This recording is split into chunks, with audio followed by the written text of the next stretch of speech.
السلام عليكم، معاكم هالة حجازي من قناة حلو حادق. احنا النهاردة عملنا القشطوطة بمنتهى السهولة والبساطة، وكمان مكوناتها اقتصادية جدا جدا جدا، وهنعرف مع بعض عملناها ازاي. بس طبعا احنا عاملينها من غير رز بلبن. اللي عايز يعمل لها رز بلبن ويحطها من تحت مفيش اي مشكلة. طبعا طريقة الرز بلبن موجودة عندي على القناة، هبقى احطلكوا اللينك بتاعها في صندوق الوصف. وتعالوا بقى اقول لكم احنا عملناها ازاي بطريقة سهلة وبسيطة، مكونات اقتصادية جدا جدا جدا، وعملنا الكمية اللي انتوا شايفينها كده بالظبط. طبعا العلبة دي اكبر بكتير من العلبة اللي انتوا بتجيبوها من بره من المحلات، وطبعا العلبة بره تقريبا ب40 45 جنيه.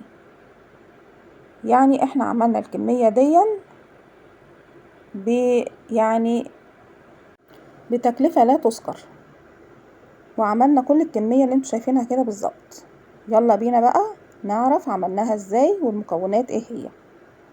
انا هنا عندي كوباية سكر، كوباية مية سخنة، ونص كوباية زيت، وبيضة واحدة، بيضة واحدة يا جماعة، ومعايا فانيليا، ومعايا باكو بيكنج باودر، ومعايا كوبايتين دقيق، ورشة ملح. خلاص، ويلا بينا بقى على الخلاط علشان هنحط كل المكونات دي في الخلاط، وهتبقى حاجة سهلة جدا وبسيطة قوي، مش هتاخد وقت معاكي خالص. طبعا انا مشغلة الفرن علشان يسخن، ويلا بينا هنحط كل الحاجات دي في شفشق الخلاط. هنحط السكر والبيضة والفانيليا، وهنحط كمان المية السخنة، بس مش هنحطها كلها، هنحط كده قد نص الكوباية او 3/4، وهنسيب الربع كده على جنب. خلاص، هنضربهم بقى كويس جدا في الخلاط لغاية اما السكر يدوب. انا عندي سكر عادي جدا، سكر سنترفيش عادي، مش سكر بودرة ولا حاجة. خلاص، طبعا انا حطيت رشة الملح على الدقيق، وهحط باكل بيكنج باودر كله. هنقلب بقى البيكنج باودر مع الدقيق، وبالمضرب السلك كده او بمعلقة سيليكون هناخد كده شوية شوية على المكونات دي، شوية دقيق بشوية دقيق، ونضربهم كده بالمضرب السلك. طبعا هو الافضل ان يكون مضرب السلك علشان كل تكتلات الدقيق دي تتفك في الخليط. هنحط بقى شوية شوية ونخلطهم كويس جدا. وهيكون طبعا عندي صينية، انا عاملاها في صينية مقاس 25 في 35، يعني ما شاء الله صينية كبيرة، ويفضل ان هي تكون مستطيلة. بس لو ما فيش مستطيلة، صينية مستطيلة مفيش مشكلة. خلاص، انا بقى هفضل ازود في بقية المية اللي عندي لغاية اما يبقى الخليط بالشكل ده. يعني لو الخليط عندك تقيل، لا حاولي تخففيه بالمية لغاية اما يبقى واخد قوام كده، لا هو تقيل قوي ولا خفيف قوي، قوام معقول. وانا تقريبا خدت بقيت كوباية المية كلها معايا ده كده قد معلقة. خلاص، هنقلب بقى كويس جدا جدا. ومعايا الصينية بتاعتي زي ما قلت لكم مقاس 25 في 35، وحاطة فيها كده نقطتين زيت، وهغلفها كويس جدا بالزيت.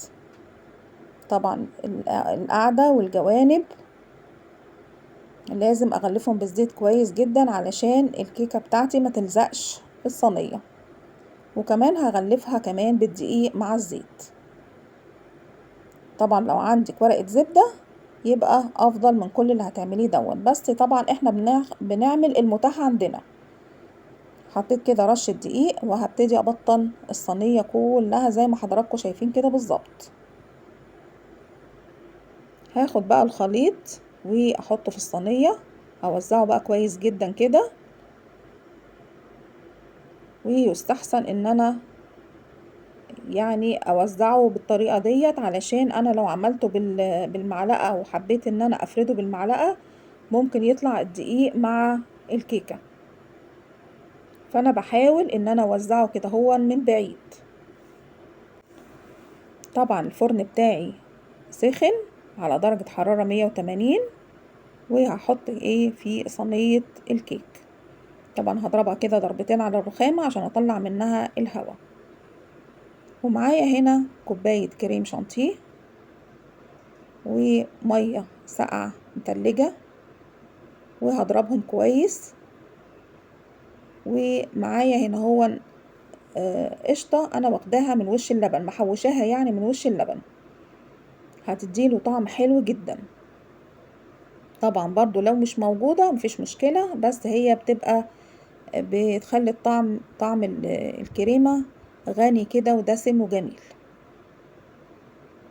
خلاص انا كده طلعت الكيكة من الفرن. بصوا حضراتكم زي ما انتم شايفين كده، انا حطيت فيها الخلة وطلعت نظيفة زي الفل.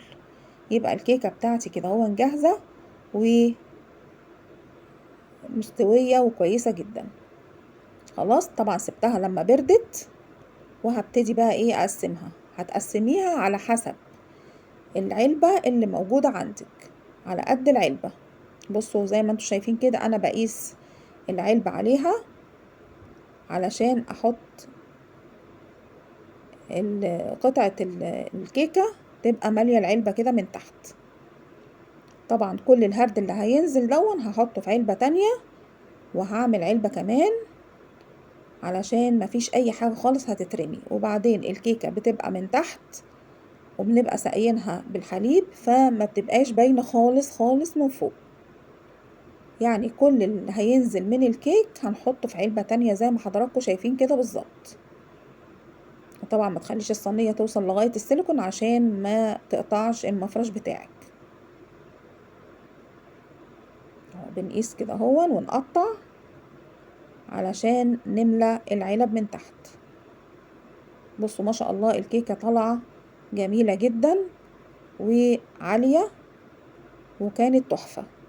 طبعا انا هنا عندي كوباية لبن دافية، وطبعا انا عندي الكيكة بردت، وهنبتدي نسقي كده كل الكيك بتاعنا اللي في العلب. طبعا انا كنت محضرة صوص كراميل، انا دايما بشيله عندي في الفريزر جاهز، بعمله يعني في البيت وبحطه كده هو في اكياس وبحطه جاهز في الفريزر، وقت ما بعوزه بطلعه. طبعا انا عملته قبل كده في القناة، وبرضه هسيب لكم لينك الوصفة في صندوق الوصف. وعايزه اقول لكم ان الكراميل اللي انا عاملاه برضو اقتصادي، عباره عن سكر مكرملاه وحطاله قطعه زبده وحطاله لبن، ولما بيفك خالص اتقل القوام بتاعه بمعلقه نشا. يعني برضو ال- الكراميل بتاعي كراميل برضو اقتصادي جدا. هنحط بقى كده الكريم شانتيه على الكيك من فوق بعد ما شربت الحليب بتاعها كله. هنوزع بقى الكريمة بتاعتي كده هوت على الكيك من فوق. وزي ما قلتلكوا لو عايزين تعملوا القشطوطة تعملوا لها رز بلبن يبقى من تحت مفيش اي مشكلة. لو مش حابين فبنعمل الكيك بس وبنحط عليه المكونات دي من فوق، بيبقى طعمه جميل جدا جدا جدا. وكمان ما تكلفش كتير، وعملت كمية كبيرة محترمة كده هوت، ومش هيتبقوا منهم اي حاجة ما شاء الله. في نفس التوقيت كده هو اول بس ما جبت شوية في التلاجة كان كله ما شاء الله خلص، وبقى كده ايه مالوش له ما فيش يعني مالوش له اثر يعني. انا الكراميل زي ما قلت لكم كده انا طلعته كده هو بعد ما فك من الفريزر وحطيته على وش القشطوطة من فوق. طبعا في ناس كتير بتحط لها صوصات مختلفة، بس هي ده الصوص بتاعها الاساسي. اللي عاوز يعمل صوص فراولة ممكن، اللي عايز يعمل صوص مانجا مفيش مشكلة، اللي عايز يعمل صوص شوكولاتة برضو مفيش مشكلة، بس هي الطريقة الاساسية بتاعتها هو صوص الكراميل. وهنبتدي بقى كده هو نعمل كده خطوط بالكريمة علشان نزوق الوش بتاعها.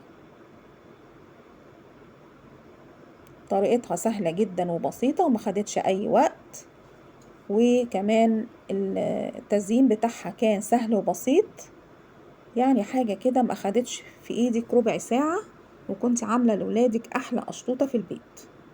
وبألف هنا وشفا مقدما. لو عجبكم الفيديو ما تنسوش لايك وشير واشتراك في القناة ودعوة حلوة، واستنونا ان شاء الله في وصفة جديدة. بصوا بنزينه كده بخلة، وبنفضل كده رايحين جايين على الخطوط، بتعمل شكل حلو جدا جدا للقشطوطة وللعلب اللي انت عاملاها. طبعا ده ممكن يبقى مشروع ويبقى حاجة كده هوت تجيب لك دخل حلو، وتكلفته بسيطة جدا. وبألف هنا وشفا. السلام عليكم.